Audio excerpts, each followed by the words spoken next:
بسم اللہ الرحمن الرحیم۔ ساگر نمبر 30، جبر و اختیار۔ الحمدللہ رب العالمین، والصلاة والسلام علی سید البشر و خاتم النبیین وعلی آلہ الطاہرین و اصحاب المہدیین۔ اسلام کے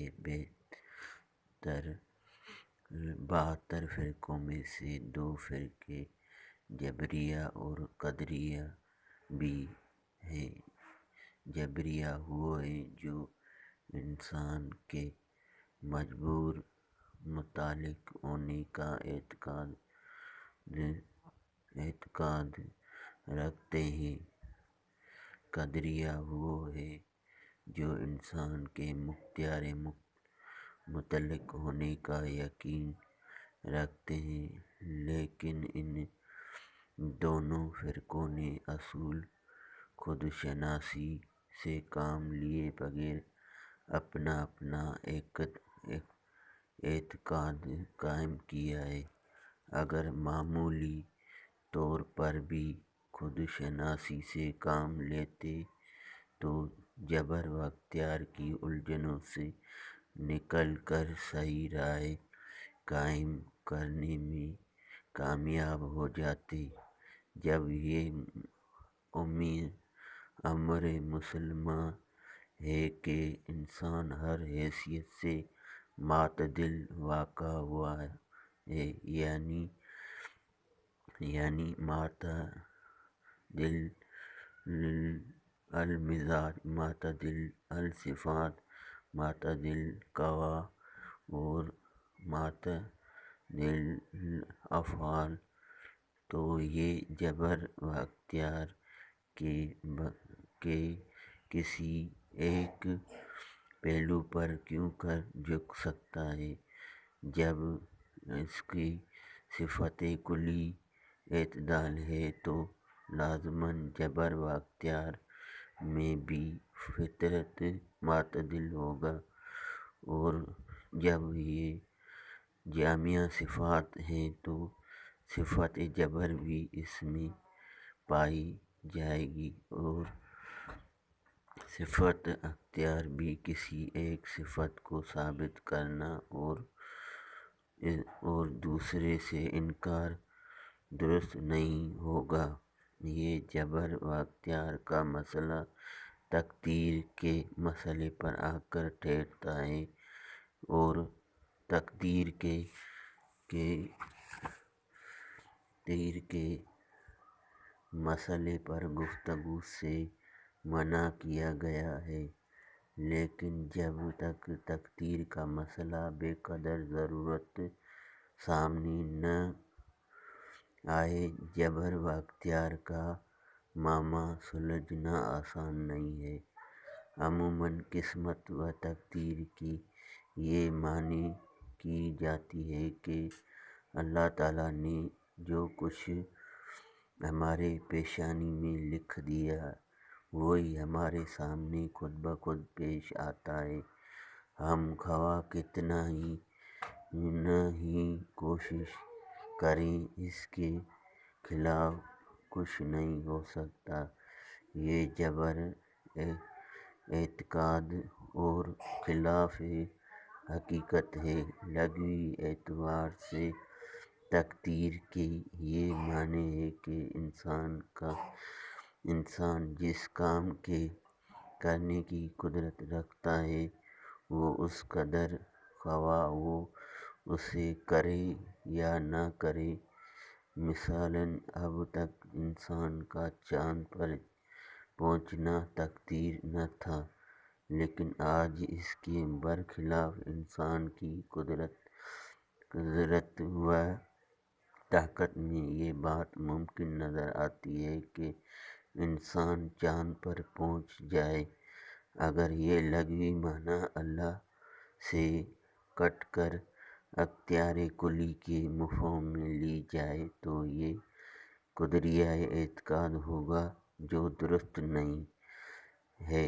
ان دونوں اعتقادات کے درمیان قائم رہنا صحیح ہوگا۔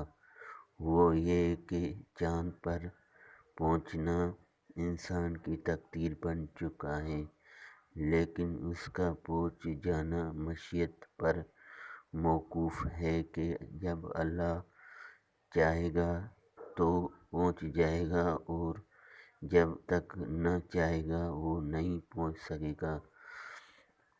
اب یہ معلوم ہونے کے بعد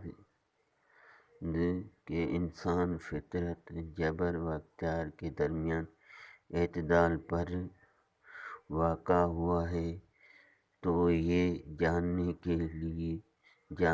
کی ضرورت ہوگی کہ انسان کہاں تک مجبور ہے اور کتنا مختار ہے۔ ظاہر ہے کہ اگر ہم اپنا ایک پاؤں اٹھانا چاہیں تو مختار ہیں، اٹھا سکتے ہیں، لیکن اگر ہم چاہیں کہ بغیر کسی سہارے کے دوسرا پاؤں بھی اٹھا لیں تو ہم مجبور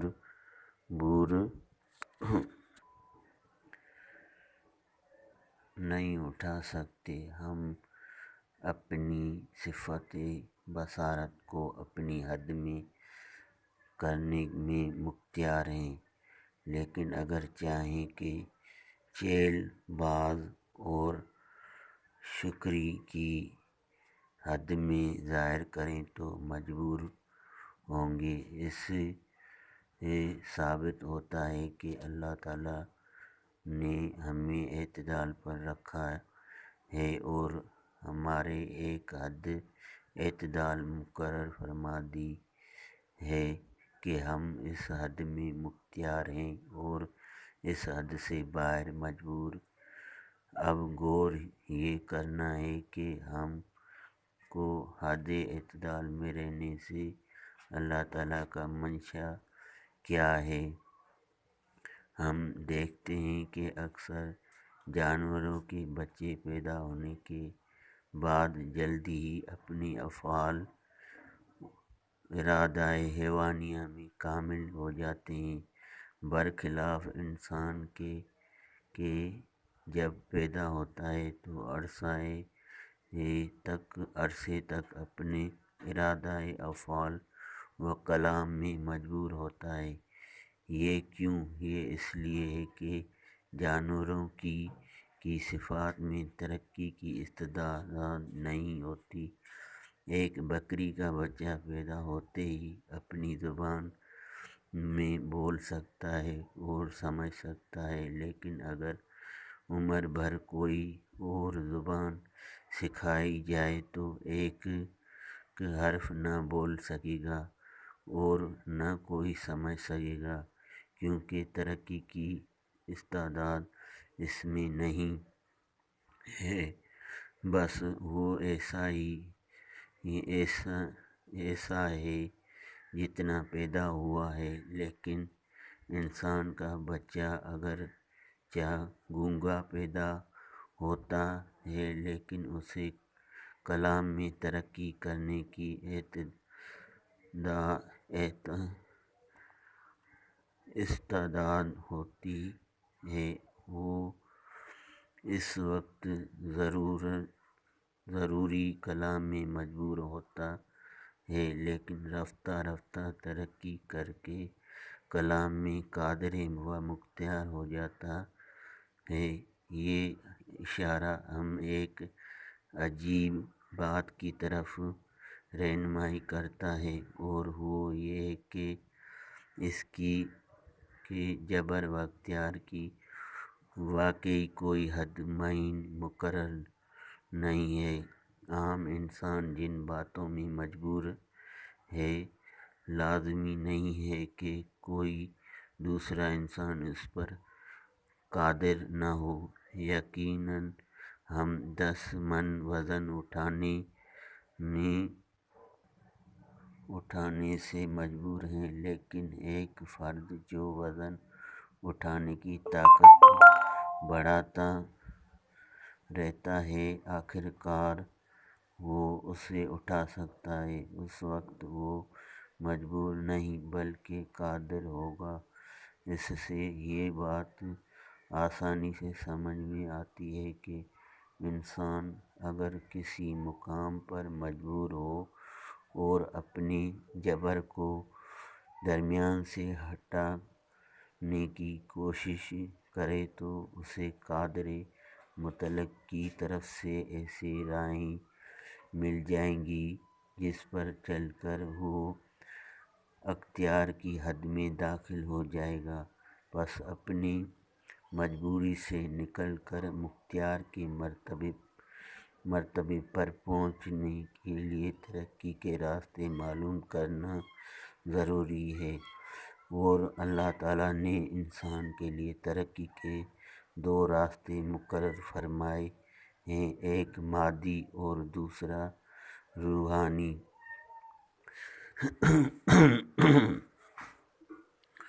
ترقی کا مادی راستہ ہم دیکھتے ہیں کہ اس سے بیشتر دور کی آواز سننے سے ہم قاصر تھے، ہوا میں پرواز نہ کر سکتے تھے، آواز کی رفتار سے زیادہ تیز نہیں جان سکتے تھے، ماں کے پیٹ میں بچے کو نہیں دیکھ سکتے تھے وغیرہ۔ یہ ہماری حالت جبر تھی، لیکن جب ہم نے اللہ تعالیٰ کی عطا کردہ مادی طاقتوں کو ترقی دی اور انہیں اصول خاص پر استعمال کیا، جس کی بنا پر آج ہم ان تمام باتوں میں مختار ہیں اور حالت جبر سے نکل آئے ہیں۔ ترقی کا روحانی راستہ۔ ترقی کا دوسرا راستہ روحانی ہے۔ اگر ہم صحیح راستے پر غور کریں تو ثابت ہوگا کہ ہمارا جبر کثافت مادی کی بنا پر ہے۔ جس قدر کثافت مادی زیادہ ہوگی اس قدر ہم مجبور ہوں گے۔ ہماری روح کو اللہ تعالیٰ نے اتنا مجبور نہیں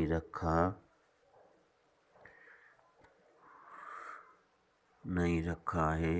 روح انسانی اپنی حد میں قادر و مختار ہے، کیونکہ یہ امر ربی ہے، یہ کلیتاً مجبور نہیں ہو سکتی۔ ہماری مجبوری صرف ہماری جسمانیت مادی کی وجہ سے ہے۔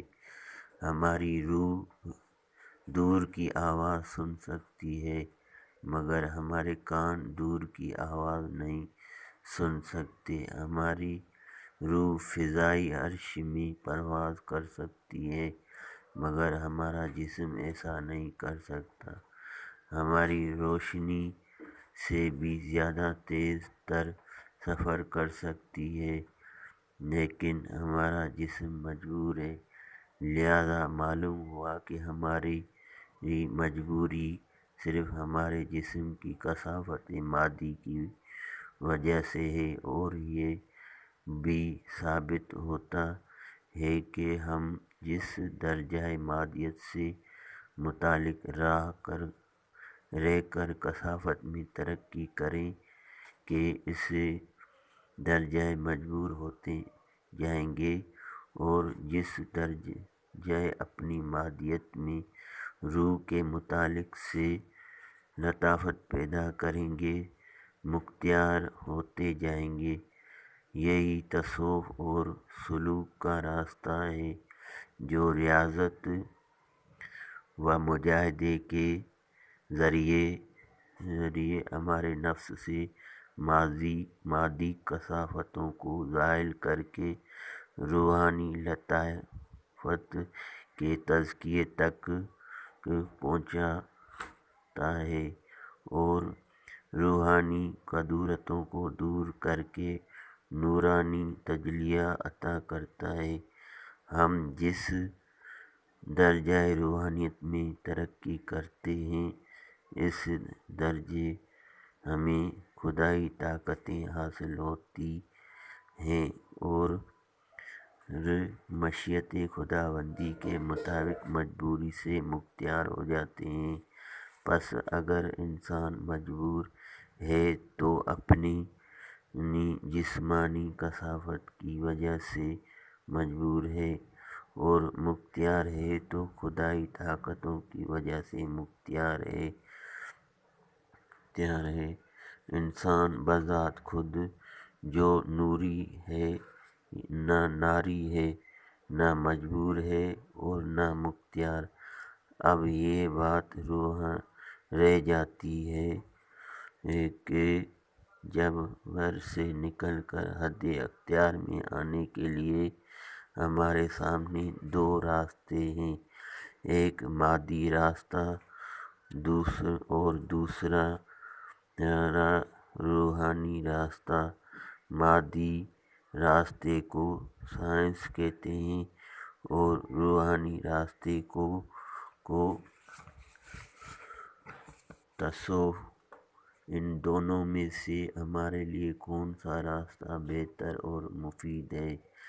اس میں کوئی شک نہیں کہ سائنس مادی راستہ سہل الوصول اور سہل الحصول ہے۔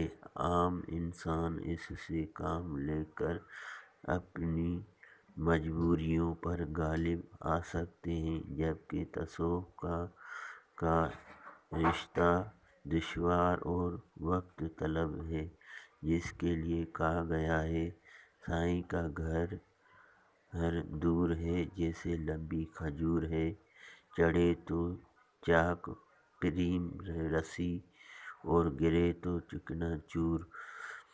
دیکھنا یہ ہے کہ سائنس کا مادی راستہ کہاں تک ہمارا ساتھ دے سکتا ہے اور تصوف کا ساتھ کہاں تک ہے۔